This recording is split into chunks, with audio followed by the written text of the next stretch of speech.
এখান থেকে মূলত আলোচনা শুরু, সেটা হলো ট্রানজিস্টর শেষ করছি আমরা। জাস্ট এই যে সুইচ হিসেবে ট্রানজিস্টরের যে ব্যবহার, তো ট্রানজিস্টরের কিছু ব্যবহার আমরা পড়ছিলাম।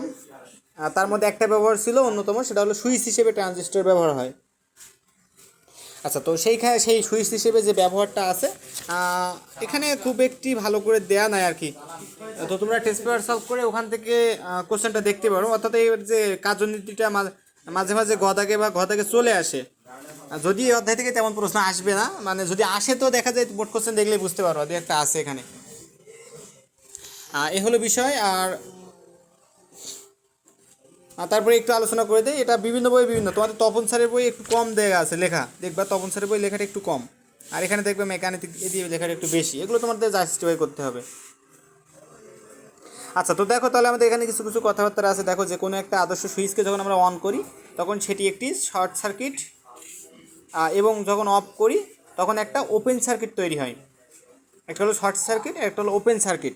অর্থাৎ তুমি যখন অন করছো তখন কিন্তু ওইখানে কী হয়, ওইখানে কিন্তু কারেন্ট আসে এবং ওইখানে কিন্তু ওই বিদ্যুতের প্রবাহটা চলমান হয়।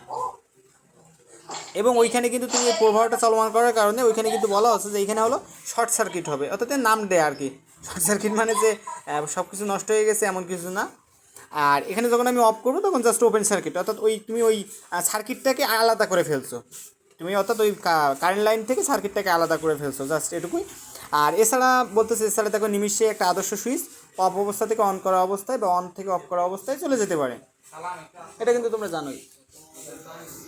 আচ্ছা, তো এরপরে আছে একটা ট্রানজিস্টর আদর্শ সুইচের শর্তগুলো সঠিকভাবে যদি পূরণ না করলেও সুইচ হিসেবে কিন্তু বিভিন্ন ইলেকট্রনিক পদ্ধতিতে বহুল ব্যবহার রয়েছে। আর ট্রানজিস্টরের বেস বর্তনীতে তড়িৎ প্রবাহ যদি না চালায় তাহলে কিন্তু কালেক্টরের বর্তনীতে কোনো তড়িৎ প্রবাহ চলে না। এটা কিন্তু আমরা আগে পড়ে আসছি। যদি বেজের মধ্য দিয়ে যদি কোনো তড়িৎ প্রবাহ না যায় তাহলে কিন্তু কালেক্টরের বর্তনীতে কোনো তড়িৎ প্রবাহ চলে না। আর এখানে একটা চিত্র দেওয়া আছে, দেখো সেই বেস প্রবাহ। আচ্ছা, এটা কি বলো তো, এটা কোন ধরনের যে এটা আছে তোমাদের যেটা পড়ানো হয়েছিল, 3 ধরনের ট্রানজিস্টর বলো দেখি, এটা কি কোন ধরনের? সাধারণ ইমিটার এনপিএন ট্রানজিস্টর।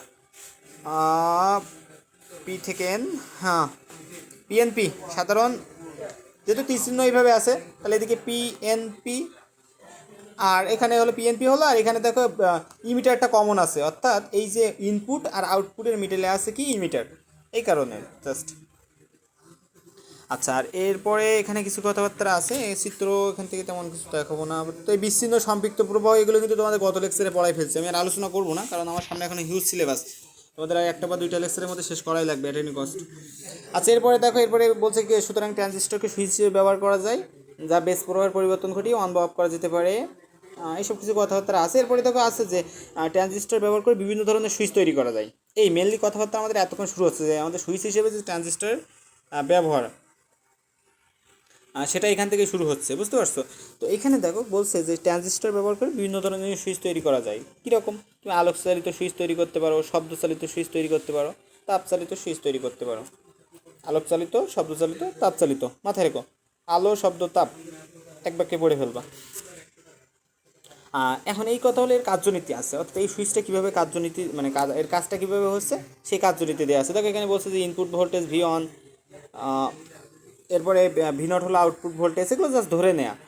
এরপরে দেখা যাচ্ছে যে আউটপুট ভোল্টেজকে আমরা কী ধরছি, আবার ভিসি দিলাম, অর্থাৎ এই যে কালেক্টর ইমিটারের মধ্যে যে ভোল্টেজ, এইগুলো ধরে নিছি। এরপরে দেখো বলছে যখন আমার যে ভিআই সমান শূন্য, অর্থাৎ যখন আমার ইনপুট ভোল্টেজটা শূন্য তখন কিন্তু বেস এমিটার জাংশনে কোনো ভোল্টেজ থাকে না, অর্থাৎ তখন কী হয়, এই যে বেস আর ইমিটারের মধ্যে তখন তড়িৎ প্রবাহটা শূন্য হয়ে যায়, ফলে বেস কারেন্ট তখন দেখা যাচ্ছে শূন্য হয়ে যায়। এই কথাগুলো কিন্তু এর আগেও কিছু পড়ে আসছে, আমরা ট্রানজিস্টরের সময় পড়ে আসছি যে কখন কারেন্ট কখন থাকছে না, কখন কোনটা শূন্য হয়ে গেলে কোনটা থাকছে না। আমরা কিন্তু সম্পৃক্ত প্রবাহ, ইন প্রবাহ, মানে কাট অফ প্রবাহ পড়ছি, লিকেজ প্রবাহ পড়ছি, অনেকগুলো প্রবাহ কিন্তু পড়ছি। আগের লেকচারগুলো কিন্তু যারা পড়ছি এগুলো একটু ইজি হবে। আর এখানে আমার কথা হলো এই গাণিতিকভাবে দিলে হয় তেমন না, মানে আমার টেস্ট পেপারটা দেখলে ভালো হতো যে ওখানে কীভাবে সলভ করছে ওরা, মানে এই তোমাদের এক এক রাইটের বই এক একভাবে এটা ব্যাখ্যা করা আর কি। তোমরা তপন স্যারের বইটা দেখতে পারো, ওখানে অল্প করে লেখা। এইবার করে এখানে সুইচ হিসেবে আবার আছে, ভালো করে দেখো। কার্যনীতি তো নেই। হ্যাঁ, কার্যনীতি নাই, তবে ওই যে বললাম না, কার্যনীতি তো আসে না, তোর কার্যনীতি পরীক্ষা আসে না, আমি জাস্ট তাও পড়া ফাও টাইম নষ্ট এটা। আমি তাহলে স্কিপ করতে পারি, তোমরা যেহেতু এগুলো পড়ে নিও, তোমার তো আগে যা মানে বিচ্ছিন্ন, এই যে কাট অফ বিচ্ছিন্ন ভোল্টেজ, তারপরে কাট অফ ভোল্টেজ, এগুলো কিন্তু আগে পড়ে আসছি, সম্পৃক্ত ভোল্টেজ, এগুলো কিন্তু এইখানে সব ঘটছে। আর আরেকটা কথা, যে এইটা হলো কার্যনীতি পরীক্ষায় তেমন আসতে দেখা যায় না, তো ওই ব্যবহারটা আছে, সুইচ হিসেবে কী কী ব্যবহার হচ্ছে বা কীভাবে ব্যবহার হয় এটা। আচ্ছা, এই হলো বিষয়। আর এখান থেকে, আচ্ছা এখান থেকে আমি সম্প্রসারিত কাজটা দেখাই, এটা যেহেতু লাগবে না, ফা পড়ি সময় নষ্ট করা ঠিক হচ্ছে না। এখন এরপরে আছে দেখো, আলোকচালিত ডায়োড বা লাইট অপারেটেড সুইচ কীভাবে কাজ করে। আলোকচালিত ডায়োড বা লাইট অপারেটেড সুইচ, অর্থাৎ দেখো এইখানে আমরা যে তিনটা পড়ছিলাম তার মধ্যে একটা কিন্তু আলোকচালিত সুইচ, এটা কীভাবে কাজ করে এটা বলা আছে। এটাও কিন্তু একটা ধরনের সুইচ, তাহলে সুইচের ব্যবহার হলে কিন্তু এটা কিন্তু তোমরা দিতে পারো। অর্থাৎ যদি তোমার পরীক্ষায় সুইচের ব্যবহার আসে, তো সুইচের প্রকারভেদ দিয়ে তুমি কিন্তু আলোকচালিত সুইচের ব্যাখ্যাটাও দিতে পারো।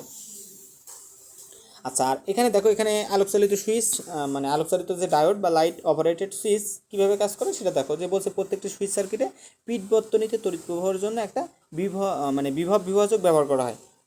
অর্থাৎ প্রত্যেক সুইচ সার্কিটে যে পিট বর্তনী থাকে সেখানে তড়িৎ প্রবাহ সৃষ্টির জন্য একটা বিভাজক ব্যবহার করা হয়। এই সুইচ সার্কিটে সংযুক্ত বাল্বটি আলোর উপস্থিতিতে জ্বলে এবং অন্ধকারে নিভে যায়। কেন এটাকে কিন্তু বলা হচ্ছিল আলোক চালিত, অর্থাৎ এটা চালনা করছে কি আলো।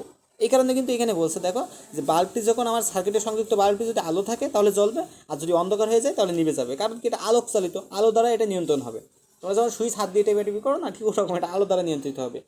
আর এই কাজটি কী দ্বারা করছে, LDR অর্থাৎ লাইট ডিপেন্ড রেজিস্টার বা ফটো রেজিস্টার দ্বারা এটা করা হচ্ছে। বুঝতে পারছো এটা কিসের দ্বারা করা হচ্ছে, লাইট ডিপেন্ডেন্ট রেজিস্টার বা ফটো রেজিস্টার দ্বারা এটা করা হচ্ছে। আর এই লাইটটা কিন্তু ব্যবহার করলে, তখন বললাম না, যখন আলো জ্বলবে তখনই আমার বাল্বটা জ্বলবে, আর যখন অন্ধকার হয়ে যাবে তখন দেখা যাচ্ছে ওই সুইচটা অফ হয়ে যাবে অটোমেটিক্যালি এটা। আর যখন দেখো এখানে বলছে যখন কোনো আলো থাকে না, তখন এটি কী হয়, 1 ওহম রোধ প্রাপ্ত হয়, ফলে উচ্চ ভোল্টেজের সামান্য অংশ বর্তনীতে যুক্ত রোধক আর এর দুই প্রান্তে পাওয়া যায়। অর্থাৎ যখন তুমি এটাকে বন্ধ হয়ে যাচ্ছে, অর্থাৎ যেখানে এটাকে আলো থাকছে না, তখন এটা 1 মাইক্রো ওহম রোধ, মাথায় রেখে 1 মাইক্রো ওহম রোধের ফলে উচ্চ ভোল্টেজের সামান্য অংশ বর্তনীতে যুক্ত রোধ, যে আর ওখানে যে 8টা রোধ যুক্ত ছিল লোড, সেটা কী হয়, দুই প্রান্তে আমরা 1 মাইক্রো ওহম রোধটা তাকে সেখানে পেতে পারি। আচ্ছা, আর একটা কথা এখানে, যে ফলে একটু মুছে তাহলে সুবিধা হয় তোমাদের। বলছে দেখো, ফলে বেস কারেন্ট খুব কম হয় এবং ট্রানজিস্টরটা অবস্থায় থাকে। ওই যে রোধ সৃষ্টি হয়েছে, ফলে ওখানে কারেন্টটা কমে গেছে এবং সেখানে কিন্তু মানে সুইচটা অফ হয়ে গেছে। আচ্ছা, এরপরে বলছে দেখো, আবার আলোর উপস্থিতিতে LDR অর্থাৎ লাইট ডিপেন্ডেন্ট যে রেজিস্টর, এর রোধটা কী হয়, কয়েক শত ওহম হয় মাত্র, কিন্তু আগে ছিল মাইক্রো ওহম, আর এবার কিন্তু আরও রোধটা কয়েক শত ওহম হয়, ফলে আর এর দুই প্রান্তের যে ভোল্টেজটা থাকে সেটা বৃদ্ধি পায়।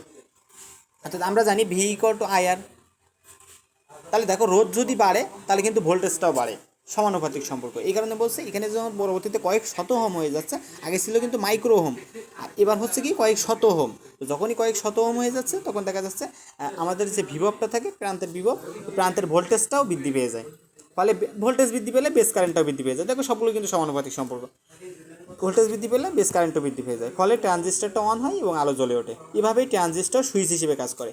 দেখছো, এই কিন্তু গদাগের উত্তর। তোর এই কার্যনীতি না, কিন্তু এই জাস্ট এইটুকু দিয়ে কিন্তু তোমাদের পরীক্ষায় প্রশ্ন আসে, যে ট্রানজিস্টর কীভাবে সুইচ হিসেবে কাজ করে। এটা জাস্ট আলোক চালিতটা ব্যাখ্যা করা আছে। শব্দ চালিত, তাপ চালিত, এগুলো ব্যবহার যদি তোমাদের বইয়ে নাই, তাহলে পরীক্ষায় এগুলো দিবে না স্যারেরা। আচ্ছা, আর এরপরে আছে সংখ্যা বা নম্বর পদ্ধতি। আচ্ছা, এটা বুঝতে পারছো কিনা তোমরা একটু বলো দেখি। হ্যাঁ, হ্যাঁ বলো। এই যে আপনার সরকার থেকে যে কিছু কিছু লাইট জ্বালাই দিয়েছে না রাস্তায়, এগুলো যে আপনার অন্ধকারে জ্বলে আর সকালবেলা হচ্ছে নিভে, এটাকে ট্রানজিস্টরে দিয়ে করে। হ্যাঁ হ্যাঁ, অবশ্যই অবশ্যই, ভালো একটা উদাহরণ দিচ্ছে। এটা ট্রানজিস্টরের বিকাশ। এগুলো দেখছো, এগুলো কিন্তু অটোমেটিক্যালি অফ হয়ে যাচ্ছে, অটোমেটিক্যালি অন হয়ে যাচ্ছে। ওই যে আলোক চালিত সুইচ, এটা মানে ওর মধ্যে সুইচ যেটা দেয় সেটা হলো আলোক চালিত, অর্থাৎ আলো এটা নিয়ন্ত্রণ করবে। জাস্ট এটা ভালো একটা উদাহরণ দিচ্ছে, এবং তোমরা এই উদাহরণগুলো ইউজ করবে পরীক্ষার হলে, তাহলে আরো সুন্দর হবে। আচ্ছা, তো সবাই কি বুঝতে পারছো? আচ্ছা, কেউ কি কথা বলছো? আচ্ছা, তো এবার আমাদের দেখো সংখ্যা বা নম্বর পদ্ধতি আছে। সংখ্যা বা নম্বর পদ্ধতি, যেটা তোমরা আইসিটিতে পড়ছো, অনেক পড়ছো। তোমরা কি পড়ছো কিনা জানি, তোমরা যে সেকেন্ড ইয়ার তোমাদের পড়ার কথা, আইসিটিতে পড়ছো সব? জি ভাইয়া। আচ্ছা, এগুলো কিন্তু ক্যালকুলেটারে শর্টকাটে করা যায়, অর্থাৎ যখন এমসিকিউ আসে পরীক্ষার হলে আর ক্যালকুলেটার যদি ইউজ করতে দেয়, তো সেক্ষেত্রে কিন্তু খুব খুব দ্রুত ক্যালকুলেটার দিয়ে করা যায়। তোমরা ক্যালকুলেটার দিয়ে করতে পারো কি না জানি না, তবে আমি তো ক্যালকুলেটার বাসায় রেখে আসছি, তা নাহলে তোমাদের লাইভে দেখাতাম। এখন ক্যালকুলেটার দিয়ে কিন্তু এটা করা যায়, বুঝতে পারছো? আচ্ছা, আর সেটা না অনার্সে শিখাইছিল, সে ভুলে গেছে, আমাদেরকে একদিন দেখাবেন? হ্যাঁ, কথা হলো আমি তো ক্যালকুলেটার নিয়ে আসিনি, আমি তো হোস্টেলে আসছি, দেখছো? ক্যালকুলেটর তো আমার কোনো প্রয়োজন নাই এখানে, এই কারণে নিয়ে আসিনি। ক্যালকুলেটর করা যায় অনেক শর্টকাট। আর তোমাদের যতদূর মনে পড়ে ওখানে বেজ অপশান আছে, বেজে গিয়ে তারপরে হেক্সাডেসিমেল বাইনারি সবগুলো ওখানে অপশান আছে। আর তোমাদের কারোর কাছে ক্যালকুলেটর যদি থেকে থাকে তোমরা ভিডিও অন করে লাইভে আসতে পারো। তো যেটা বলছিলাম, এবার দেখো সংখ্যা নম্বর পদ্ধতি, অর্থাৎ এখানে আমাদের বলছে যে নম্বর পদ্ধতি কাকে বলা হয়, যে কোনো সংখ্যা লেখা বা প্রকাশ করার যে পদ্ধতি তাকে বলা হচ্ছে সংখ্যা বা নম্বর পদ্ধতি, বুঝতে পারছো? তো এই হলো বিষয়। এখন এই সংখ্যা পদ্ধতি তৈরির জন্য তোমরা তো জানো প্রতীক হিসেবে কী ব্যবহার করা হয়, অঙ্ক ব্যবহার করা হয়। সংখ্যা প্রতীকের যে প্রতীক হিসেবে ব্যবহার করা হয় অঙ্ক। তোমাদের যেহেতু অল্প অল্প করে পড়ানো হচ্ছে এখন, তোমরা কিন্তু সম্পূর্ণটা রিডিং দিবা এবং যেগুলো মেন দাগাই দিচ্ছে সেগুলো বেশি করে পড়বা। আচ্ছা, এই সংখ্যা পদ্ধতি মূলত 4 ধরনের, বুঝতে পারছো? এই সংখ্যা পদ্ধতি মানে ডিজিটাল সার্কিটে দেখা যাচ্ছে 4 ধরনের হয়। আর আরও একটা কথা এখানে বলা আছে, যেগুলো আমরা বলবো ওগুলো পড়ানোর মধ্যে আসবে না। ডিজিটাল সার্কিটে 4 ধরনের গাণিতিক সিস্টেম ব্যবহৃত হয়। সেগুলো কি কি? দশমিক বা 10 ভিত্তিক সংখ্যা পদ্ধতি, এর আরও একটা নাম আছে, সেটা হলো পজিশনাল সংখ্যা পদ্ধতি। আচ্ছা, এই যে চারটা, এই চারটা কিন্তু পজিশনাল সংখ্যা পদ্ধতি, মাথায় রেখো। মানে এটা স্থানিক হয়, অস্থানিক হয়, 2 ধরনের হতে পারে। তো ওগুলো তোমাদের এখন আইসিটিতে আলোচনা, আমি আইসিটিতে যাবো না, জাস্ট এই বই যেটুকু আছে সেটুকু নিয়ে আলোচনা করি। দশমিক বা 10 ভিত্তিক, যেটাকে তোমরা ডেসিমেল বলো, এটা কিন্তু তোমরা আবার ডেসিমেলও বলো, মাথায় রেখো। আর ডেসিমেল বললে আলাদা ভেবে বসো না। দশমিক বা 10 ভিত্তিক বা ডেসিমেল একই কথা কিন্তু। তারপরে বাইনারি বা 2 ভিত্তিক একই কথা। আচ্ছা, আর অক্টাল বাই কথাটা তো 2, তাহলে এটা কিন্তু 2 ভিত্তিক। আর দশমিক অর্থাৎ 10 আছে, তাহলে 10 ভিত্তিক। আর অক্টাল অর্থাৎ 8 ভিত্তিক। আর হেক্সাডেসিমাল বলতে বোঝানো হচ্ছে 16 ভিত্তিক সংখ্যা পদ্ধতি। এই 4 ধরনের সম্পর্কে আমরা ক্লিয়ার পড়বো সব কিছু। তো এর মধ্যে দেখো এখানে বলা আছে যে ইলেকট্রনিক্স বর্তনী শ্রেণী বিভাগ। ইলেকট্রনিক বর্তনী শ্রেণী বিভাগের মধ্যে আছে দেখো যে মোটামুটি 2 ভাগে ভাগ করা যায়। একটা হলো অ্যানালগ আর একটা হলো ডিজিটাল, যেটা তোমরা জানো, একটা অ্যানালগ বর্তনী আর একটা ডিজিটাল বর্তনী। যেমন তোমরা যে দেয়াল ঘড়িগুলো ব্যবহার করো ওগুলো কিন্তু অ্যানালগ, আর কিন্তু তোমরা যে হাত ঘড়ি ইউজ করছো বা ফোনের যে ঘড়িগুলো, এগুলো কিন্তু বেশিরভাগই ডিজিটাল ঘড়ি। তো এই জিনিসগুলো, এই ডিজিটাল অ্যানালগ জিনিসগুলো কীরকম সেগুলো আমরা দেখবো। তো আচ্ছা, প্রথমেই আছে অ্যানালগ বর্তনী। অ্যানালগটা বলতে তোমাদের যে পুরানো যেগুলো ছিল আর কি, এখন সব ডিজিটাল হচ্ছে। তো এই পার্থক্যগুলো তোমরা একটু পরেই বুঝতে পারবা সব কিছু। তো অ্যানালগ বর্তনীর ক্ষেত্রে বলছে দেখো, এই ধরনের বর্তনীতে প্রবাহ মাত্রা এবং ভোল্টেজ সংকেত সময়ের সঙ্গে নিরবিচ্ছিন্নভাবে পরিবর্তিত হয়। অর্থাৎ প্রবাহটা যখন পরিবর্তন হবে তখন ভোল্টেজটাও কিন্তু সময়ের সাথে সাথে পরিবর্তন হবে। আর এই সংকেতগুলোকে অ্যানালগ বা নিরবচ্ছিন্ন বলা হচ্ছে। নিরবচ্ছিন্ন মানে কি? কন্টিনিউয়াস, অর্থাৎ কি, যখন আমার তড়িৎ প্রবাহটা পরিবর্তন হবে তখন ভোল্টেজটা পরিবর্তন হবে, এই কারণে বলা হচ্ছে। আর এই অ্যানালগ সংকেতের প্রকৃতি দেখানো হয়েছে এখানে পাশে দেখো, অ্যানালগ সংকেতের প্রকৃতি দেখানো হয়েছে। এটা হলো অ্যানালগ সংকেত, এই যে আমাদের যে তরঙ্গ, এরকম তরঙ্গ হয়, বুঝতে পারছো? আর ডিজিটালগুলোর তরঙ্গ দেখো এরকম হয়, অর্থাৎ এর ওপর এরকম 4 কোণা 4 কোণা। তোমরা আইসিটিতে দেখবা এই জিনিসগুলো এরকম। যখন ডিজিটাল সংকেত হয় তখন এরকম, মানে এই যে এখানে যে আমাদের তরঙ্গ দৈর্ঘ্যটা তখন এমন পাওয়া যায়। আচ্ছা, আর আরেকটা কথা এখানে আছে দেখো, যে এই সময়ের সাথে যে এটা সময়ের সাথে সাইন তরঙ্গ রূপে পরিবর্তিত হয়, মাথায় রেখো। তাহলে অ্যানালগ সংকেতে যে লেখটা সেটা কীভাবে পরিবর্তন হয়? সাইন কেন? এখানে দেখো মানে 0 থেকে শুরু হয়েছে, এখন বুঝতে পারছো? এই মূলবিন্দু এইখান থেকে শুরু হলে এটা হলো সাইনের লেখ। আর এই যদি এরকম ওপর থেকে শুরু হয়, এরকম ওপর থেকে শুরু হয়, তাহলে এটা হলো কোসাইনের লেখ, বুঝতে পারছো? সাইনের লেখটা এখান থেকে শুরু হয়, কোসাইনের লেখটা শীর্ষবিন্দু থেকে শুরু হয়। এই জিনিসগুলো মাথায় রেখো। মানে এই লেখ দেখে কীভাবে বুঝবা তোমরা এটা সাইনের লেখ, এই কারণে কিন্তু বললাম এটা।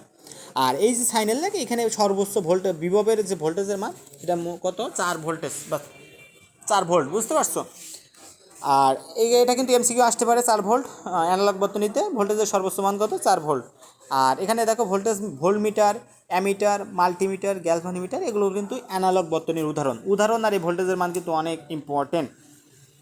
ভোল্টমিটার, অ্যামিটার, মাল্টিমিটার, গ্যালভানোমিটার, এগুলো সবই অ্যানালগ বর্তনীর উদাহরণ। আচ্ছা, এবার আসি ডিজিটাল বর্তনী। তো ডিজিটাল বর্তনীর ক্ষেত্রে দেখো বলছে, এই ধরনের বর্তনীতে প্রবাহমাত্রা আর ভোল্টেজের সংকেত মাত্র 2টি অবস্থা বা স্তর থাকে, অর্থাৎ অন আপ আর অফ। দেখছো, দেখো 2টা অবস্থায় আছে কিন্তু, একটা ফাঁকা জায়গা, একটা অর্থাৎ এখানে একটা অন আর একটা অফ। এই দুই ধরনের অবস্থা থাকবে। যখন অন হবে তখন 0, আর যখন অফ হবে তখন 1। বুঝতে পারছো? ওয়ানকে আমরা কী দ্বারা প্রকাশ করি? 0 দ্বারা। অফকে কী দ্বারা প্রকাশ করি? 1 দ্বারা। আচ্ছা, এই বিষয়। আর এরপরে কিছু কথাবার্তা আছে, বলছে দেখো যে এই ধরনের সংকেতগুলোকে ডিজিটাল সংকেত বলে। আর অর্থাৎ ডিজিটাল পদ্ধতি হলো এমন একটা প্রক্রিয়া যাতে আলাদা আলাদা একক বা ডিজিট, যেমন 0, 1 ব্যবহৃত হয়। এই একক ইউনিটগুলো এককভাবে বা গুচ্ছাকারে ব্যবহার করে পূর্ণ সংখ্যা প্রকাশ করে। এরপরে দেখো বলছে পাশে একটা চিত্রে ডিজিটাল বর্তনী দেখা হয়েছে। এতে বাইনারি মানে পদ্ধতিতে বাইনারি সংখ্যা ব্যবহার করা হয়। অনেক ইম্পর্টেন্ট কিন্তু। তোমরা জানো কম্পিউটার কিন্তু বাইনারি সংখ্যা ছাড়া আর কিছু বোঝে না। তুমি তারা যদি অক্টাল সংখ্যা দেখাও সে কিন্তু বোঝে না। তুমি তার হেক্সাডেসিমাল সংখ্যা দেখাও সে কিন্তু বোঝে না। সে শুধুমাত্র বোঝে হলো বাইনারি ভাষা।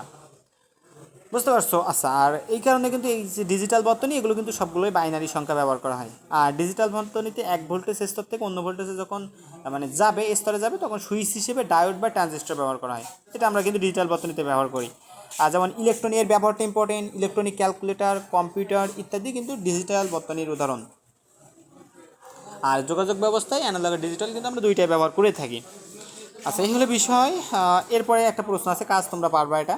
আর এরপরে আছে দশমিক সংখ্যা পদ্ধতি। আছে এই জিনিসটা বুঝতে অসুবিধা আছে কিনা? হ্যাঁ, আমাদের বইতে দেওয়া কি যে 0 থেকে 5 ভোল্টের মধ্যে 5 পর্যন্ত দেওয়া আছে। কোন বইয়ে? তপন স্যারের বইয়ে।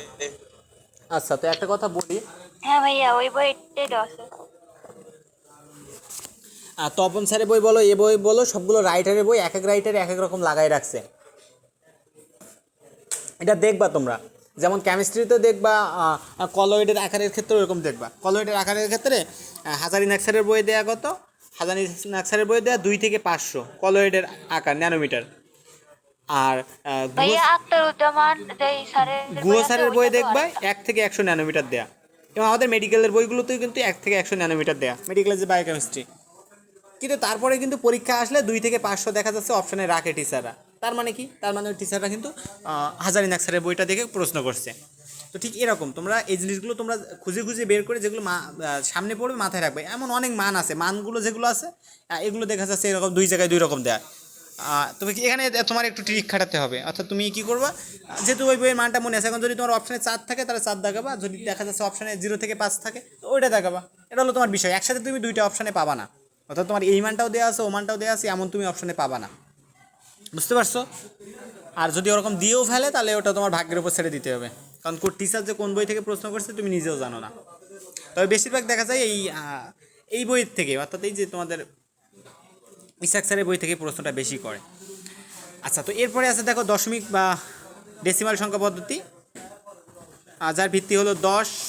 অর্থাৎ 10 বলতে কী বোঝাচ্ছে? এই পদ্ধতির মোট 10টা মৌলিক চিহ্ন ব্যবহার করা হয়। এই কারণে এটাকে বলা হচ্ছে ডেসিমাল বা দশমিক সংখ্যা পদ্ধতি। 10টা বলতে কি? এই 0 থেকে 9 পর্যন্ত এই 10টা সংখ্যা এখানে ব্যবহার করা হয়। বুঝতে পারছো? আর এরপরে দেখো এখানে স্থানীয় মান বের করার কথাবার্তা আছে।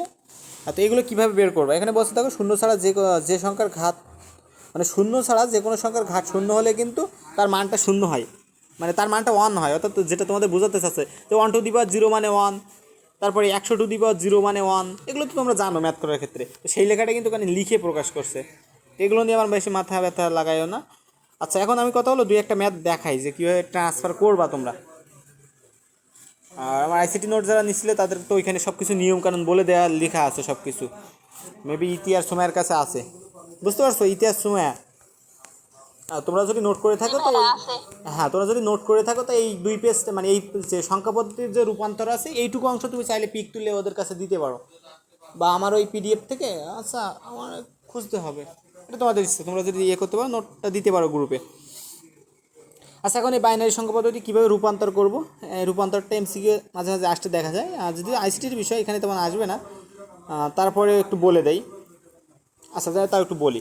ধরে নাও তোমার মান আমার দেওয়া আছে 5, এটার বাইনারি মান কত? এই 5টা কিসের মান? এই 5টা কিন্তু দশমিক হতে পারে।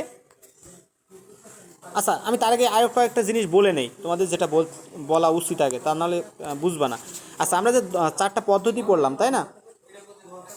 প্রথমে ছিল দশমিক সংখ্যা পদ্ধতি। এটার জন্য কি 0 থেকে 9 পর্যন্ত এই 10টা সংখ্যা ব্যবহার করা হবে। অর্থাৎ 0 থেকে 9 পর্যন্ত যেখানে থাকবে তুমি বুঝবা সেটা দশমিক সংখ্যা পদ্ধতি হতে পারে। এরপরে বাইনারি হলে তখন কী ব্যবহার হবে? 0 আর 1 ব্যবহার হবে। আচ্ছা, আর অক্টাল হলে কোনটা ব্যবহার হবে? অক্টাল মানে 0 থেকে 7 পর্যন্ত, অর্থাৎ প্রথম 8 সংখ্যা 0 থেকে 7 পর্যন্ত।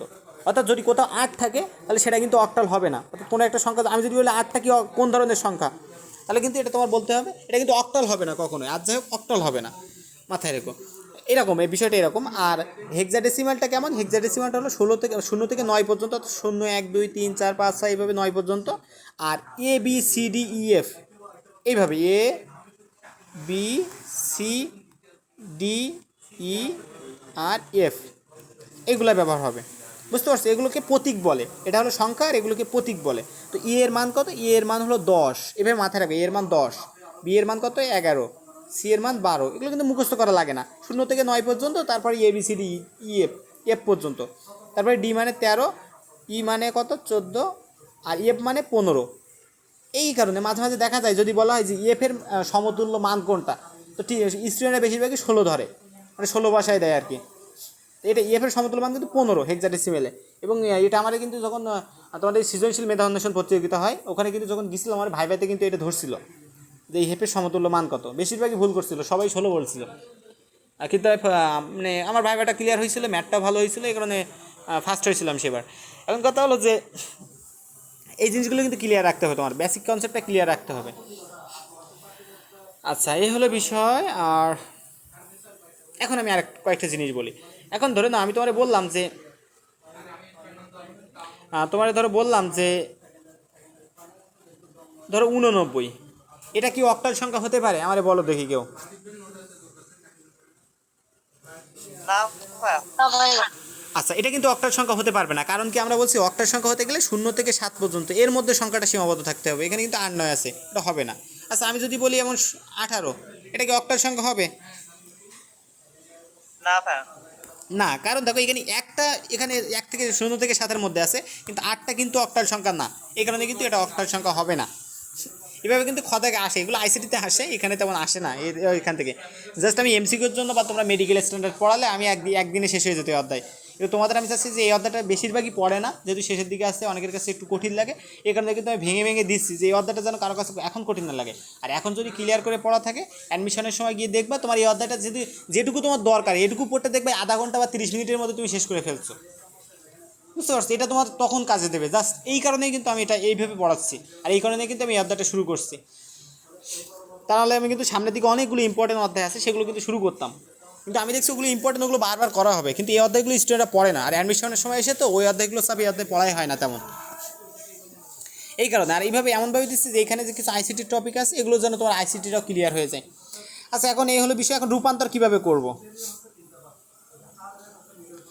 আচ্ছা, তাহলে আচ্ছা, তো যেটা দেখো, আমি আইসিটির পিডিএফ, যেটা আমার পার্সোনাল পিডিএফ ছিল, তোমরা দুইজন নিছিলে, তো সেই পিডিএফটা আমি আপলোড দিচ্ছি। তো এই ক্ষেত্রে দেখো, এটা আমি তোমাদের তাহলে টেলিগ্রাম গ্রুপে দিয়ে দেবো, শুধু এটা তোমরা চাইলে তুলে নিতে পারো। আচ্ছা, এখন দেখো, যেটা বলছিলাম যে সংখ্যা পদ্ধতি দুই ধরনের হতে পারে, একটা হলো স্থানিক আর একটা অস্থানিক। অর্থাৎ একটা পজিশনাল আর একটা নন পজিশনাল।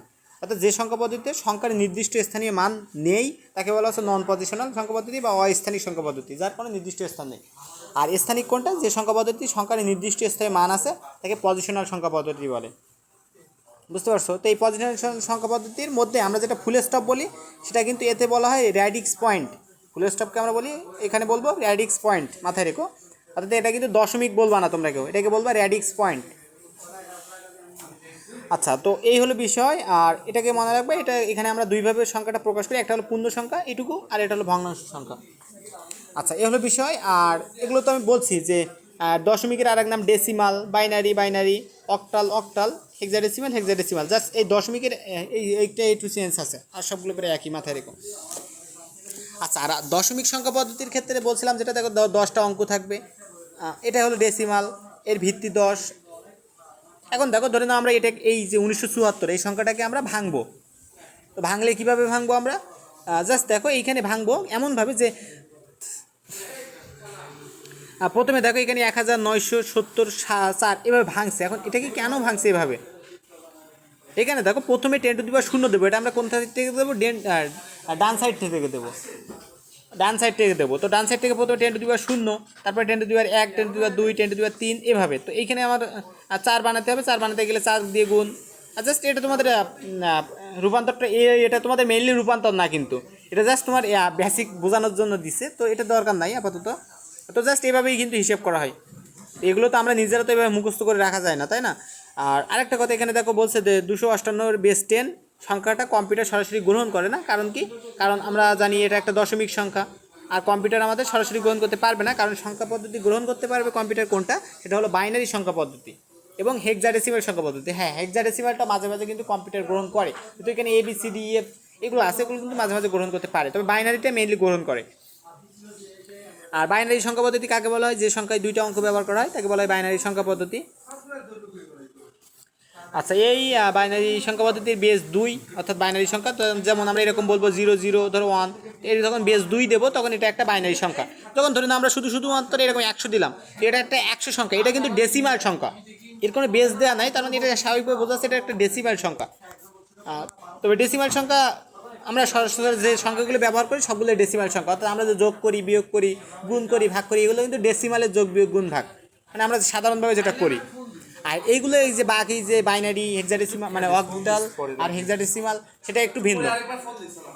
ওকে, আচ্ছা, তো এই হলো বিষয়। আর এইখানে যখন আমরা এরকম 2 দেবো তখন এটা একটা বাইনারি সংখ্যা, এবং এখানে কিন্তু যদি 0 আর 1 বাদে অন্য কোনো সংখ্যা ইউজ করো তাহলে কিন্তু বাইনারি সংখ্যা হবে না, মাথায় রেখো।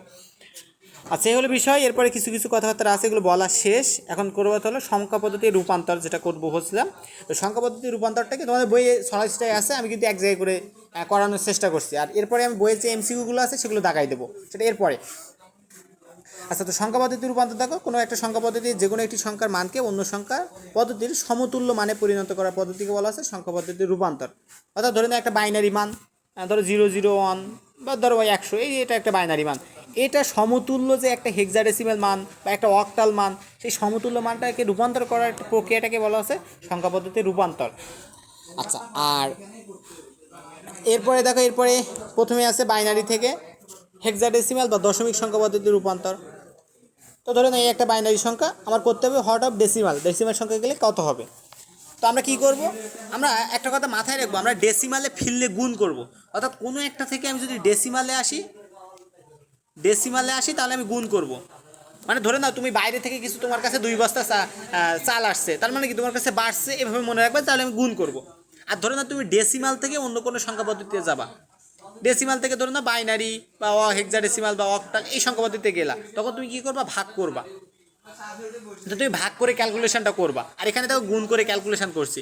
তো এইটা মনে রাখার জন্য জাস্ট, যদি ডেসিমাল থেকে গেলে ভাগ, আর ডেসিমালে ফিরলে গুণ, মনে রাখবে ডেসিমালে ফিরলে গুণ করব, ডেসিমাল থেকে গেলে ভাগ করব। অর্থাৎ দেখো এইখানে যেমন আছে দশমিক, মানে দেখো বাইনারি থেকে ডেসিমাল, তাহলে কি ডেসিমালে ফিরছে না, কোনো কিছু থেকে ডেসিমালে আসবো, তাহলে এই যে কোনো কিছু থেকে ডেসিমালে আসলে তখন আমরা গুণ করব, মাথায় রেখো। আচ্ছা, এই জিনিসটা কি বুঝতে পারছো তোমরা? রেসপন্স করো, সবাই রেসপন্স করতে হবে। আচ্ছা, এবার দেখো, সমস্যা থাকলে জানাও সবাই। আচ্ছা, এবার দেখো তাহলে এইখানে দেখো এই যে বাইনারি সংখ্যা, এটা থেকে আমরা কিভাবে ডেসিমালে ফিরবো। তো এইখানে দেখো আমি বললাম এই যে বাম পাশের সংখ্যা থেকে আমরা শুরু করব। দেখো এই সংখ্যাগুলো এক এক করে বসাই নিছি। এই বাম পাশে 1 ছিল, এক এক করে সংখ্যা সব বসাই নিবা, নিয়ে এইখানে এই সংখ্যার সাথে 10 টু দি পাওয়ার মানে 2 টু দি পাওয়ার 0 গুণ করবা। 2 টু দি পাওয়ার 0 কেন? এই 2 টু দি পাওয়ার 0 এই জন্য গুণ করবো, যেহেতু এটা বাইনারি সংখ্যা আছে, বাইনারি থেকে যাব, তাহলে বাইনারির বেস কত 2, তাহলে 2 টু দি পাওয়ার 0 গুণ করবো। এরপরে 2 to the power 1, 2 to the power 2। আচ্ছা, এখানে কিন্তু 1 হবে, 0 না, তোমরা একটু কারেকশান করে নিও। তোমার কলেজ লাইফের খাতা, এবং এটা করছিলাম কখন জানো, মানে পরীক্ষা যখন আগার মুহূর্তে চলে আসছে, তখন আইসিটিটা কমপ্লিট প্রিপারেশান নেওয়ার জন্য এই নোটটা করছিলাম আমি পার্সোনালি। আচ্ছা, তো এখানে দেখো এখানে কিন্তু 1 হবে, এই কারণে কিন্তু এখানে 1 দেয়াই আছে। মানে আমি আগে রাফ করতাম আগে, বুঝতে পারছো? আমার ফ্রেশ করার নিয়ম হলো আগে রাফ করবো, পরে ওইটা থেকে আমি ফ্রেশ করবো, তাহলে আর কি হতো, কাটাকাটি কম হতো, এই জিনিসগুলো কম হতো, মানে ক্লিয়ারলি সব কিছু তুলে ধরা যেত এই আর কি। তো দেখো এরপরে কী করবো, এখানে দেখো 2 টু দি পাওয়ার 0 গুণ, তারপরে 2 to the power 1, 2 to the power 2, 2 to the power 3, 2 to the power 4, 2 to the power 5, 2 to the power 6, আর মাঝখানে থাকবে কি যোগ, সবগুলো কিন্তু যোগ করবো। তো দেখো তাহলে আমি একটা যদি দেখাই, জাস্ট 1 0, ধরো 1 0 1, তাহলে এটার সাথে গুণ করবো কি 2 টু দি পাওয়ার 0, এটার সাথে গুণ করবো কি 2 টু দি পাওয়ার 1, এটার সাথে কী করবো 2 টু দি পাওয়ার 2, মানে বাম পাশ থেকে আসবো, তোমার হাতের ডান পাশ থেকে বামের দিকে আসবা তোমার হাতের। আচ্ছা, আর এর মাঝখানে সবগুলো যোগ করে দেবো, যে প্রক্রিয়াটা আছে। যেহেতু তোমরা সেকেন্ড ইয়ার সবারই করা হয়ে গেছে, তো এত ডিপলি বলার দরকার হয় না। আচ্ছা, এই জিনিসটা বুঝতে পারছো তোমরা?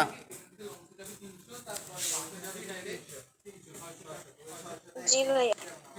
আচ্ছা, আর এরপরে দেখো তোমরা যেটা বলছিলে যে র্যাডিক্স পয়েন্ট যখন থাকবে তখন কি করব।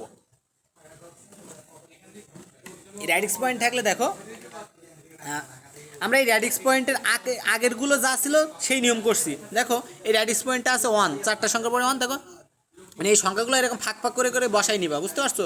তারপরে মাঝখানে গুণ দিয়ে দিয়ে যোগ করে দিবা, সেটাই তোমার জন্য উত্তম। তুমি বাম পাশ থেকে লেখা শুরু করবা, দরকার একটু জায়গা রেখে বাম পাশ থেকে লেখা শুরু করবা। তুমি চাইলে তোমার ইচ্ছা খুশি মতো তুমি যেভাবে কমফোর্ট ফিল করো। এখন দেখো তাহলে এই প্রথম সংখ্যা দেখো, এই সেই 1, এই 1টা কোন 1? এই র্যাডিক্স পয়েন্টের পাশের যে 1, এই 1 থেকে দেখো 2^0 গুণ করছি, তারপরের সংখ্যা কি 0, তো 0-র সাথে 2^1, তারপরে 1, তারপরে এর সাথে 2^2, তারপরে এই শেষের সাথে 2^3।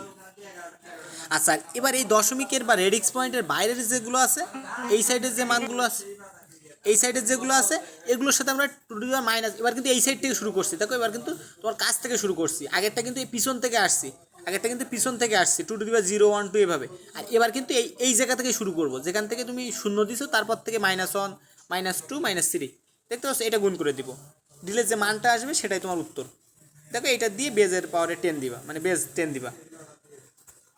বোঝা গেছে? মাথায় রেখে এটা কিন্তু ক্লিয়ার রাখতে হবে। এইগুলো কিন্তু স্টুডেন্টরা ভুল করে, এইদিকে আসছে এই, আর এরপর এইদিকে গেছে। আর এগুলো কিন্তু ক্যালকুলেটর করা যাবে। তো আজকে জাস্ট বেসিকটা দেখাই দেই, কালকে ক্যালকুলেটরের শর্ট ট্রিক্সটা দেখায়, মানে কালকে বলতে তোমাদের পরবর্তী আমার যে ক্লাস ওইখানে শর্ট ট্রিক্সটা দেখায়, বইয়ের যে এমসিকিউগুলো আছে জাস্ট এক নজরে দেখাই দিবানে, সেটাই বেটার হবে। আচ্ছা, এবারে অক্টাল থেকে রূপান্তর আছে, সেম একই জিনিস। এবার যেহেতু অক্টাল তাহলে আমরা 8 বেস নেবো, অর্থাৎ 8^0, 8^1, 8^2 এভাবে কিন্তু গুণ করবো। আগে 2 ছিল, এবার 8। আর সেম নিয়ম, আগে যা বলছি সেম নিয়ম। এরপরে হেক্সাডেসিমাল থেকে গেলে 16 গুণ করবো, অর্থাৎ 16^0, 16^1, 16^2 এভাবে কিন্তু স্কিপ করে যাচ্ছে। এখন কথা হলো তোমরা না বুঝলে আমরা জানিও, আমি আবার বলবো এই ক্ষেত্রে একটু কথা হলো একই জিনিস বলে কিন্তু আমি দ্রুত চলে যাচ্ছি, নাহলে কিন্তু তোমরাই পস্তাবা এখন শেষ বেলায়। কারণ আমার কিন্তু এখন শেষে আবার দেখলাম লজিক গেটগুলো আছে, তো ওগুলো একটা ধারণা দিতে গেলে আমার একটু দ্রুতই যেতে হবে, কিছু করার নাই। আচ্ছা, তো এরপরে হেক্সাডেসিমাল রূপান্তর আছে। এরপরে দেখো বাইনারি থেকে অক্টাল। আমরা এতক্ষণ দেখো সব কিছু থেকে ডেসিমাল আসছিলাম, এবার আমি আসবো কি বাইনারি থেকে অক্টাল আসবো, অর্থাৎ বেস 2 থেকে বেস 8-এ আসবো। তো এটা কি করে করব? আচ্ছা, তো এটার ক্ষেত্রে দেখো এটার ক্ষেত্রে কি করব? আচ্ছা, আমি এই সেট থেকে দেখাচ্ছি, এখানে নিয়ম বলা আছে। তোমার যদি নিয়মটা ভুলে যাও, এখানে দেখো বাংলায় আমি লিখে রাখছি, বুঝতে পারছো? এইটা তোমরা মাথায় রাখতে পারবা। তো এটা আমরা দেখো একটা বাইনারি সংখ্যা, এটাকে আমরা প্রথমে কি করব?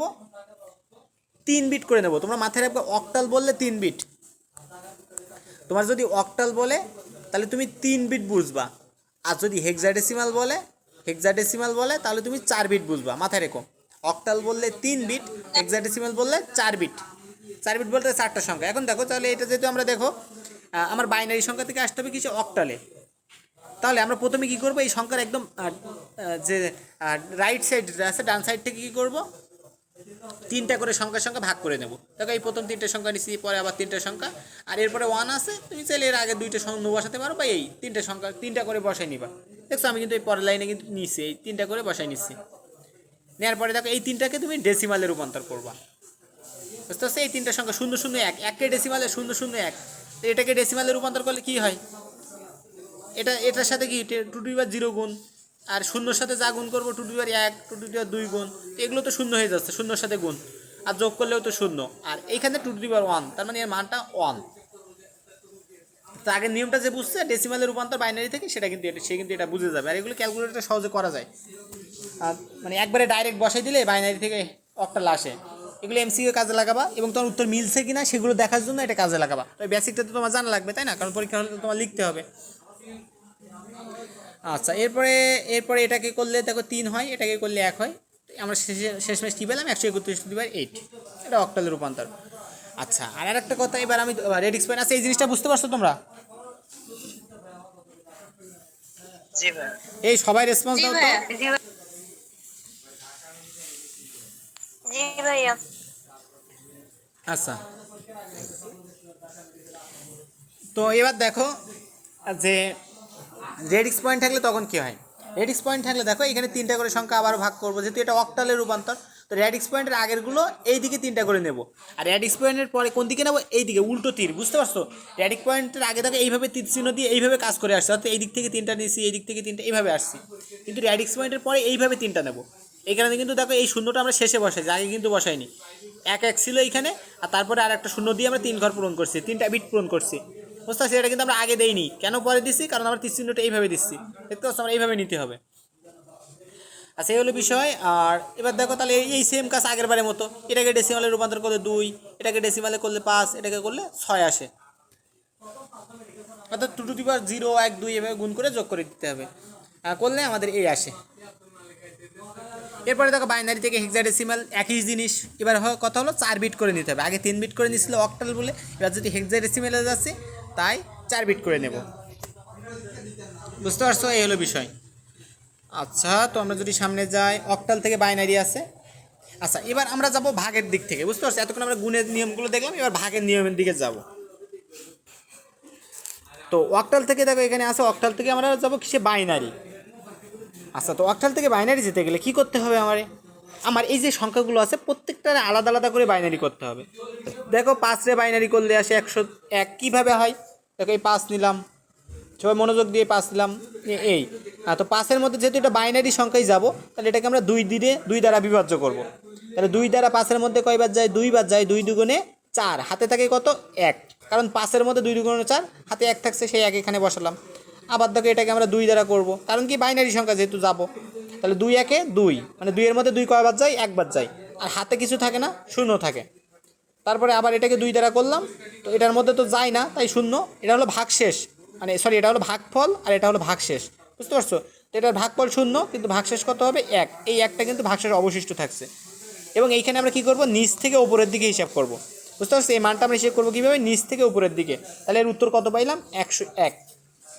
এটা কিন্তু নিচ থেকে 101 এভাবে বসাবো। আচ্ছা, এবার দেখো আমরা যদি 2-এর ক্ষেত্রে হিসেব করি, এর পরের সংখ্যা কত, 2। তো 2-এর ক্ষেত্রে কী করবো, 2-এর ক্ষেত্রে 2-2-এর ভিতরে কবার যাবে, একবার, মানে ভাগফল 1, ভাগশেষ 0। আর আবার যদি 2 দিয়ে করি তাহলে এখানে 0, এই 0 আসা এক পর্যন্ত করবা, আর এই 1 ভাগশেষ এই বসাই দিলাম। এবার দেখো এবার কী বলছি, এবার হলো আমরা নিচ থেকে হিসেব করব, তাহলে 1-0, বুঝতে পারছো? 1-0 হবে, আবার কিন্তু 0-1 বসাবে না কেউ, 1-0 হবে কিন্তু। আর যেহেতু আমার 3 বিট করে নিতে হবে, যেহেতু অক্টাল আছে, তাহলে আমার 3 বিট নিতে হবে, এই কারণে কিন্তু এর আগে একটা 0 দিয়ে পূরণ করব, পরে কিন্তু দিলে হবে না, আগে দিতে হবে, দিয়ে 3 বিট আমি পূর্ণ করব। এই হলো বিষয়। আচ্ছা, আর দিয়ে এইভাবে তোমার ক্যালকুলেশন করে যেটা আসছে এইগুলো একসাথে করে বসাই দিয়ে 2 বেজ দিলে উত্তর। এবং এই 3 বিট করে না নিলে কিন্তু তোমার উত্তর মিলবে না। দেখো এখানে কিন্তু একটা 0 নিছো, এই 0টা যদি না নিতা তাহলে কিন্তু উত্তরটা ঠিক আসতো না। মানে এই জিনিসটা বুঝতে পারছো সবাই? আমার সবার রেসপন্স চাই, আইসিটিতে কিন্তু ইম্পর্টেন্ট। জি ভাইয়া। জি ভাইয়া। আচ্ছা আচ্ছা, সময়ের রেসপন্স পাচ্ছি না কেন, বৃষ্টি, যারা নতুন আসছেন রেসপন্স পাচ্ছি না কেন, মিসকাত, পিয়া, তোমাদের রেসপন্স পাচ্ছি না কেন, বুঝতে পারছো তো নাকি? যদিও রেকর্ড থাকবে তারপরে বোঝা উচিত। জি ভাইয়া, বুঝতে পারছি। আচ্ছা, তো এরপরে দেখো, এরপরে সেম কাজ এগুলার ক্ষেত্রেও র্যাডিক্স পয়েন্ট থাকলে একই কাজ করবা। আর এবার কিন্তু এই র্যাডিক্স পয়েন্টের পরেরগুলো কিন্তু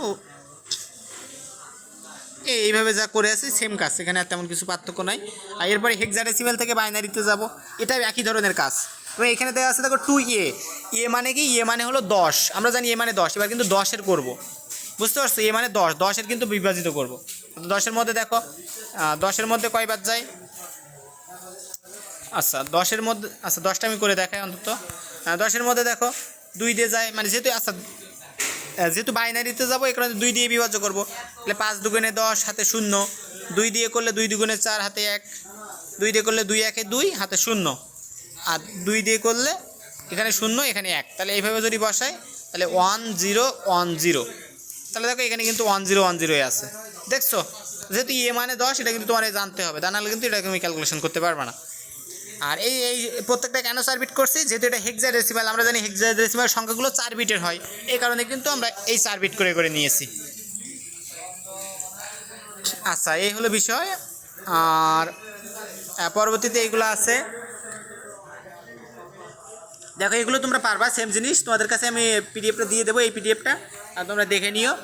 আচ্ছা, এরপরে আর তোমরা যদি নোট করে চাইলে গ্রুপে পোস্ট দিতে পারো, দেখবে না, মানে যেহেতু তোমাদের এখানে লেখা আছে সব কিছু কিন্তু সুন্দর করে নোট করা আছে, আর নোট করলে কী হবে, তোমাদের একবার প্র্যাকটিস হয়ে যাবে। আর ফোন থেকে পড়াচ্ছে, নোট দেখে পড়া অনেক উত্তম। এরপরে দেখো অক্টাল থেকে হেক্সাডেসিমাল যাব, কীভাবে যাব, এখানে যে নিয়মকানুন বলা আছে তোমরা নিজেরা পড়লে পারবা আশা করি। আচ্ছা এই দেখো অক্টাল হেক্সাডেসিমাল। আচ্ছা তো যেটা বলছিলাম দেখো এইখানে রূপান্তরগুলো পরবর্তীতে আছে যে অক্টাল থেকে কীভাবে হেক্সাডেসিমাল যাব। এখানে দেখো এইখানে যেহেতু আমার 3টা সংখ্যা আছে, 3টে সংখ্যা প্রত্যেকটাকে আমি কী করবো, বাইনারিতে রূপান্তর করব। বাইনারিতে কীভাবে রূপান্তর করবো, এটা এই প্রত্যেকটা সংখ্যা কিন্তু ডেসিমাল সংখ্যা, এই ডেসিমাল থেকে বাইনারি করে নেব। নিয়ে জাস্ট যেহেতু আমার হেক্সাডেসিমাল মানে অক্টাল মানে কি 3 বিটের আছে, কিন্তু অক্টাল সংখ্যা মানে সেটা হলো 3 বিটের। এখানে কিন্তু 3টা করে সংখ্যা নিচ্ছি আমরা। যদি কোথাও 1 থাকে তার আগে 2টে শূন্য বসায় 3টা করে নিবা। আচ্ছা আর এরপরে কী করবে, এই সংখ্যাগুলো এক জায়গায় বসাই দিবা, দিয়ে এই সংখ্যার মধ্যে 4টা করে নিবা। বুঝতে পারছো, এই সংখ্যার মধ্যে 4টা করে, তার মানে এই 4টা, তারপর এইখান থেকে এই 4টা, শেষের এই 0। দেখছো এখানে কিন্তু 4টা করে বসাই নিছি। কেন 4টা, কারণ কি এটাকে আমরা হেক্সাডেসিমাল করব। ডেসিমাল ছিল এ কারণে 3 বিট করে নিছি, হেক্সাডেসিমাল করবো এ কারণে উত্তর দেওয়ার আগে আমার 4 বিট করে নিচ্ছি আমি। এই 4 বিট করে নেওয়ার পর এই প্রত্যেকটা বিটকে মানে এই 4টা সংখ্যাকে তুমি ডেসিমালে করবা। এটাকে করলে 11 আসে, তার মানে বি, আর এটাকে করলে 4, এটাকে 0, অর্থাৎ 4B উত্তর। জাস্ট এই জিনিস। এরপরে আবার র্যাডিক্স পয়েন্ট থাকলে একই জিনিস, জাস্ট এই তীর চিহ্নটার পার্থক্য, অর্থাৎ এই র্যাডিক্স পয়েন্টের পরেরগুলো এইভাবে তীর চিহ্ন, বুঝতে পারছো, অর্থাৎ এই দিক থেকে হিসেব হবে, আর এগুলো এইভাবে হিসেব হবে, পিছনের দিক থেকে হিসেব হয়, আর এগুলো সামনের দিক থেকে হিসেব হবে। জাস্ট এগুলা তোমরা পারবা, যেহেতু নিয়ম করে সব এখানে লেখা আছে, আমি লিখে রাখছি এই কারণে, যেহেতু আমার এই জিনিসগুলো যারা নেবে অন্তত তারা যেন টিউটার ছাড়াই পড়তে পারে। কারণ এখন দেখবা যেসব গাইড বা নোটগুলো এমনভাবে তৈরি করে যে ওই টিচারের কাছে তোমার যাওয়াই লাগবে, কিন্তু আমার এখানে দেখছো সব কিছু কিন্তু লিখে রাখছি, জাস্ট একটু তারপরে ধরাই দিলাম।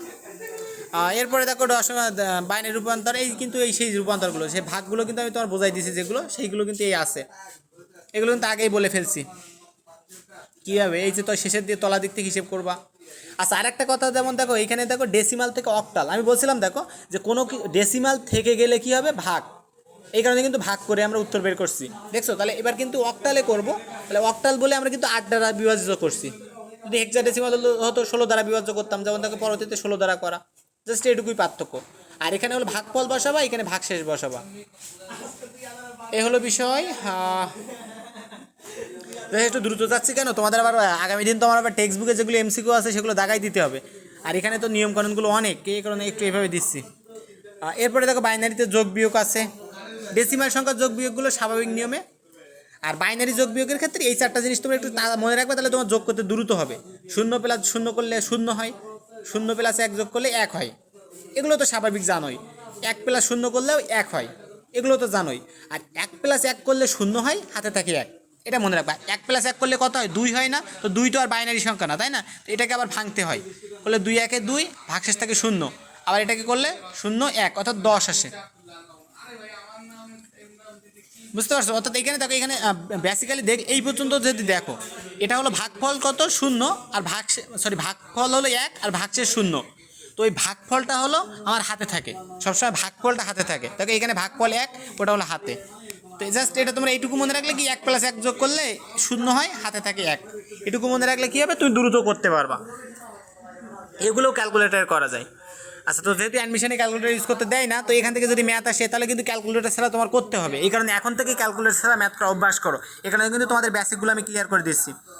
আচ্ছা তোমাদের পিডিএফ ডাউনলোড করা লাগবে না, আমি পিডিএফ গ্রুপে দিয়ে দেবো, তোমাদের স্পেশাল গ্রুপে।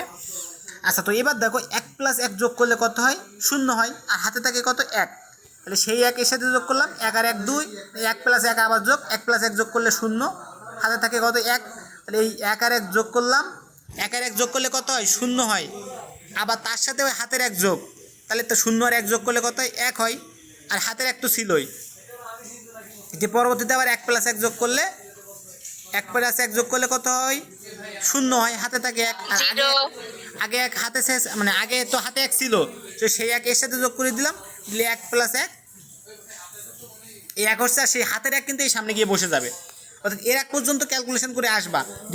যদি দেখো শেষে হাতে 1 আছে, তাহলে সেই হাতে 1টা সামনে গিয়ে বসাই দিবা, সেই হাতে 1টাকে সামনে গিয়ে বসাই দিবা, এবং এটারও কাজ আছে, আমরা সামনের দিকে গিয়ে পড়বো। আচ্ছা এই হলো বিষয়। এরপরে বাইনারিতে, আচ্ছা তো বাইনারি যোগ দেখাইছিলাম না, তো এখানে বাইনারি যোগের নিয়মগুলো বেসিক্যালি কীরকম, এইখানে দেখো যেমন করাইছে, এইখানে কী করবো, এই সাইডগুলো যোগ করে দিয়ে এই ভাগফলটা তুমি বসাবা মানে ক্যারি করবা, আর ভাগশেষটা তুমি বসাই দিবা, যেটা ভাগশেষ থাকবে সেটা এখানে বসাই দিবা, আর ভাগফলটা এখানে যে ভাগফলটা থাকে সেটা তোমার হাতে থাকবে, অর্থাৎ ক্যারি, তুমি যেটাকে ক্যারি বলে, হাতে না বলে ক্যারি বলে। এভাবে হিসাব করতে হয়, ওই এক ক্যারিটা এর সাথে যোগ করে দিয়ে আবার এইভাবে করবে, এইভাবে বসাই দিতে হয়, আর শেষে যদি ক্যারি থাকে সেটা সামনে গিয়ে বসাই দিতে হয়। এইগুলো বিষয় তোমরা আইসিটিতে সবাই করে ফেলছো। আমার এখানে নেটওয়ার্ক ভালো। আচ্ছা, বাকির আমার কথা ক্লিয়ার শুনতে পাচ্ছ? জি ভাইয়া শুনতে পাচ্ছি। আচ্ছা, তো যে শুনতে পাচ্ছ না সুমায়া, তোমার তাহলে একটু সমস্যা হয়েছে। আচ্ছা, এরপরে বাইনারি ভাগ আছে, গুণ আছে, এগুলো করবা। এরপরে অক্টালের যোগ আছে, অক্টালের যোগের একই নিয়ম। এই সাইড এবারে যোগ করবা, করে 8 দিয়ে ভাগ করবা জাস্ট। এবার আগে বাইনারি বলে 2 দিয়ে ভাগ করছি, এবার 8 দিয়ে ভাগ করে, এখানে দেখো 16-র মধ্যে 2 থেকে মানে 2 দিয়ে ভাগ, মানে ভাগ করলে 2 থাকে, ভাগফল হয় 2, আর ভাগশেষ থাকে কত? 0। তাহলে এই দেখো সেই ভাগফলটা আমি ক্যারি করছি, আর এই শূন্যটা আমি ভাগশেষটা বসাই দিছি। এইভাবে হিসেব করতে হয়। এগুলো তোমরা পারবা, ক্যালকুলেটর নিয়ে আবার বলবা না, তোমরা বাসায় প্র্যাকটিস করো, না বুঝলে তো আমি পরের দিন আরেকবার বলবা না। আর এখানে আইসিটির কিছু কত জিনিসপত্র আছে, এগুলো আর আমি বললাম না এখন। সংখ্যা পদ্ধতির রূপান্তর মোটামুটি এই শেষ। আর এখানে চিহ্ন বিট বলে একটা কথা আছে, বা সাইন বিট, অর্থাৎ কোনো বাইনারি সংখ্যা ধনাত্মক নাকি ঋণাত্মক তা প্রকাশের জন্য উক্ত বাইনারি সংখ্যার সর্ববামে ধনাত্মক হলে 0 আর ঋণাত্মক হলে 1 ব্যবহার করা হয়। এই সর্ববামে 0 এবং 1কে বলা হয় চিহ্ন বিট। অর্থাৎ দেখো এখানে ধরে নাও এই সংখ্যা, এটা ধনাত্মক সংখ্যা না, এর আগে একটা 0 বসালে এই সংখ্যাটা ধনাত্মক প্রকাশ করছে। আচ্ছা, আর ধরে নাও একটা ঋণাত্মক সংখ্যা, দেখো প্রথমে একটা 1 বসাই দিলাম, এটা হলো চিহ্ন বিট, অর্থাৎ এই 1 দ্বারা বোঝা যাবে এই সংখ্যাটা ঋণাত্মক। আর এই বাকি অংশটুকু কিন্তু এই 65 এর বাইনারি মান, আর এই আগে আমরা চিহ্নবিট বসাইছি। আর এগুলো যেহেতু তোমাদের আমার মানে এই 10 অধ্যায়ের আলোচনায় নাই, এই কারণে আলোচনা করছি না, কারণ আমার তো আর আইসিটি ক্লাস নেওয়ার প্রয়োজন নাই, আমি তো নিশ্চিত তোমাদের ফিজিক্স ক্লাস। তো এই হলো বিষয়, এখানে কিছু নিয়মকানুন আছে, এগুলো দরকার নাই। আস্তে আস্তে একটু লজিক গেটটা যদি আমি দেখানো হয়, মিটিংটা কেটে যাবে না কিছুক্ষণের মধ্যে, জাস্ট তার আগে যদি একটু লজিক গেটটা দেখাতে পারি। আচ্ছা, এই হলো সত্যক সারণী বলে, এই যে ছকগুলো, এই ছককে বলা হয় সত্যক সারণী। অর্থাৎ আমাদের যে বুলিয়ান অ্যালজেব্রায় ইনপুট আর আউটপুটের যে মানগুলো আমরা যে সারণীতে প্রকাশ করব, সেই সারণীকে বলা হয় হলো সত্যক সারণী। এখানে সত্যক সারণী আছে, এগুলো সব আইসিটির জিনিসপত্র। এখানে সমীকরণটা আছে, এগুলো আমি আলোচনা করব না, কারণ এগুলো তোমাদের আজকের আলোচনায় নাই। তোমাদের যেগুলো আছে সত্যক সারণী আসতে দেখলাম, একটু লজিক গেট আছে, আর বুলিয়ান অ্যালজেব্রার সূত্রগুলো আছে, যেগুলো সামনে আছে, জাস্ট সূত্রগুলো ওখান থেকেও দেখাই দিবা না, সমস্যা নাই। আচ্ছা, কোথায় আর কিছু কিছু দেখানোর মতো আছে? আচ্ছা, লজিক গেট নিয়ে কিছু কথাবার্তা আছে, লজিক গেট আমি ওখানে আলোচনা করবো না। অর্থাৎ লজিক গেট কাকে বলে দেখো, বলতেছে যে সকল ইলেকট্রনিক সার্কিট যুক্তিমূলক সংকেতের প্রবাহকে নিয়ন্ত্রণ করে তাকে বলা হয় লজিক গেট। এটা 2 প্রকার, একটা হলো মৌলিক আর একটা যৌগিক। এগুলো তোমরা পড়ে নিও, বুঝতে পারবা। কে যেন কি মেসেজ দিচ্ছে রে? এবার কথা একটু কাটা কাটা আসতেছে। আচ্ছা, আসলে সমস্যা নাই, ক্লাস শেষ পথে আমি আর কিছু পড়াবো না তেমন, এগুলো তোমরা দেখে নিও। আচ্ছা, আর একটু বলে নেই, এই অ্যান্ড অর গেট কীরকম? অর গেট হলো এরকম, বুঝতে পারছো? এটা হলো অর গেট। তুমি একটা এখানে যেহেতু 2টা ইনপুট দিতে, তাহলে এ বি, আর এখানে তুমি আউটপুট কী পাবা? এ প্লাস বি। এটা হলো অর গেট। অর গেট বলতে বোঝায় কি? এটা হলো যোগ, বুঝতে পারছো? Or gate. আচ্ছা, আর অ্যান্ড গেট কীরকম? অ্যান্ড গেট হলো এরকম ডি, তোমরা ইংরেজিতে যে ডি ইউজ করো ওটা হলো অ্যান্ড গেটের মতো। অ্যান্ড গেট এরকম দেখতে। এখানে যদি তুমি 2টা ইনপুট ই আর বি দাও, তাহলে আউটপুটে কী পাবা? আউটপুটে পাবা হলো এ বি। এটা হলো অ্যান্ড গেট, অর্থাৎ এটা গুণ, বুঝতে পারছো? আচ্ছা, আরেকটা আছে হলো নট গেট, মানে নট গেট আর কি। এটা হলো মৌলিক গেট 3টা, তার মধ্যে এই অ্যান্ড অর আর not gate, NOT, not gate, এই 3টা মৌলিক গেট, বুঝতে পারছো? 3টা মৌলিক গেট, অ্যান্ড অর আর নট। তো এই নট গেট কীরকম? নট গেট দেখতে অনেকটা এরকম, এই সেই ওয়ার গেটের মতো, জাস্ট এর মাথায় একটা এরকম গোল থাকে, বুঝতে পারছো? এটা হলো নট গেট। অর্থাৎ তুমি যদি এখানে ধরে নাও নট গেটে ইনপুট একটা থাকে, ধরে নাও একটা যদি তুমি দাও ইনপুট, তাহলে নট গেটে এইখানে তুমি এর বার পাবা, বুঝতে পারছো? এই এরকম এইখানে দেখো, এই তোমার এখানে চিত্রে স্লাইডে বলা আছে, তোমরা এগুলো সব পড়লে বুঝতে পারবা। যেমন এখানে দেখো এই নট গেট দেখছো, এর বার। এই হলো বিষয়বার্তা। আর এখানে সার্কিট দিয়ে কীভাবে প্রকাশ করা হয়, এগুলো যেহেতু তোমাদের আইসিটি তো নাই, তোমরা যেহেতু পরীক্ষার্থী, তোমাদের তো আর এগুলো নাই, এই কারণে আমি আলোচনা করছি না, বুঝতে পারছো? তো এই গেটের কিছু রূপান্তরটা আছে, যেহেতু তোমাদের বইয়ে না, তোমাদের তো সিলেবাসে নাই, মানে তোমাদের ফিজিক্স পড়াচ্ছে যেহেতু। তো এই হলো বিষয়। তাহলে ক্লাস এ পর্যন্তই আজকে। আর তোমাদের পরবর্তী দিন আমি তাহলে টেক্সট বুকে দাগাই দিবা না, বুঝতে পারছো? তোমাদের যে জিনিসগুলো মানে এমসিকিউর জন্য ইম্পর্টেন্ট। ভাই কালকে এক্সাম নেবেন নাকি? কালকে আর এক্সাম দেবো না, একবারে নিবা না, কারণ বেশি তো পড়ানো হয় নাই, তোদের বইয়ে তো অল্প একটু পড়ানো হয়েছে, ওর থেকে তো কোশ্চেন আর কীভাবে করবো। একবারে এই সংখ্যা পদ্ধতি আর ওই সুইচ এই সবগুলোর উপরে একসাথে এক্সাম নিবা না, বুঝতে পারছো? আর তবে তোমরা কিন্তু এইগুলো সব পড়ে ফেলবা, তোমরা কিন্তু ঠিক মানে আছে। আর তোমাদের কালকে কিন্তু এক্সাম থাকছে না, কিন্তু এক্সাম হলো এই শীট মানে শীট তৈরি করা, এই যে যেগুলো সংখ্যা পদ্ধতি করলাম, গেট করলাম, এগুলো কী করবা, সবগুলো একটা নোট করে ফেলবা, করে আমাদের গ্রুপে পোস্ট দিবা বা আমাদের গ্রুপে জানাই দিবা, সব মানে আমাদেরকে দেখাবা। এটা হলো তোমাদের বাসার কাজ। আর এক্সামটা নেবো একসাথে তোমাদের, এইগুলো মানে এগুলো তো হয়েছে, এবার বইয়ে আমি কিছু লাইন দাগাই দেবো আগামী দিন। আর কিছু কিছু এমসিকিউ আছে সেগুলো দেখাবো, খুব দ্রুত শেষ হয়ে যাওয়া আশা করছি। তো সেগুলো দেখাই দিলে ওই তোমাদের তারপর দিন এক্সাম নিয়ে নেবো এর উপরে।